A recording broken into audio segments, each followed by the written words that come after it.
السلام علیکم ورحمۃ اللہ وبرکاتہ۔ والذین جاہدوا فینا لنہدینہم سبلنا وان اللہ لمع المحسنین۔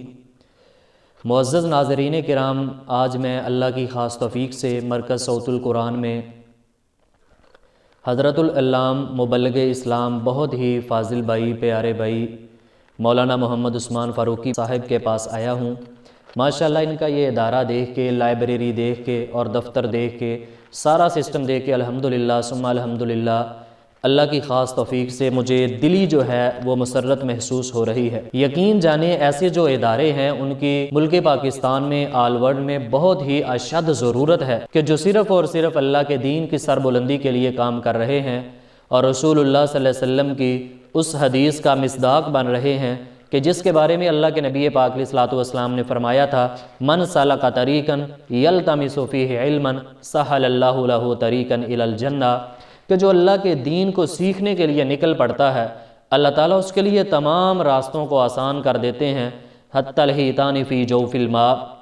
نبی پاک علیہ السلام نے فرمایا کہ ندیوں میں، نالوں میں، سمندروں میں، دریاؤں میں بہنے والی، رہنے والی یہ مچھلیاں اس کے لیے رحمت اور بخشش کی دعائیں کرتی ہیں۔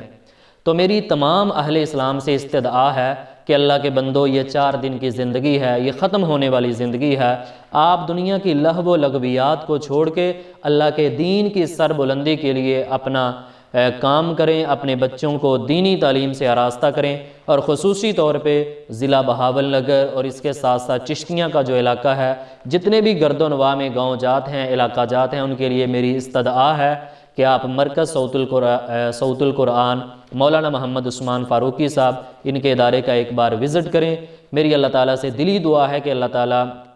ان کو دن دگنی رات چگنی ترقی عطا فرمائے، اور اللہ تعالیٰ غیبی طور پہ ان کی مدد فرمائے، اور ایسے اس ادارے کی مدد فرمائے جیسے اللہ تعالیٰ اپنے دینی کاموں کی مدد فرماتے ہیں۔ اور میری اللہ تعالیٰ سے دلی یہ دعا ہے کہ اللہ کی پاک ذات اس ادارے کو قیامت کی صبح تک آباد اور شاد فرمائے، اور اس سے توحید کے بوٹے جو ہیں یہ پھوٹتے رہیں، نسلیں در نسلیں یہاں سے آ کے پڑھتی رہیں، دین کی تعلیم حاصل کرتی رہیں۔ والسلام علیکم ورحمۃ اللہ وبرکاتہ۔ صوت القرآن سلامت رہے، فیض اس کا جاری تا قیامت رہے،